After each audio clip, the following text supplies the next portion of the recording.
Post का भी कुछ नहीं फर्क पड़ता। पोस्ट तो वसीम की भी है, नबील की भी। तस्वीर तो निकाल ये ग्रुप में पीटर के भेजे हैं, देख हम नमाज पढ़ने जा गए। ये में डाल बारिश हो रही है मेट्रो के अंदर। ऐसा जा भी चुका है इसके अंदर एक दफ़ा पानी।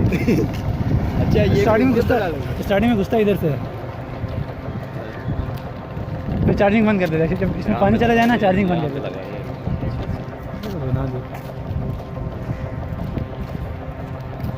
पीटर क्या बोलता है, उनको बस वीडियो ही बनाते रहोगे, जहाँ भी जाओ वीडियो बना देगा मेट्रो वाला।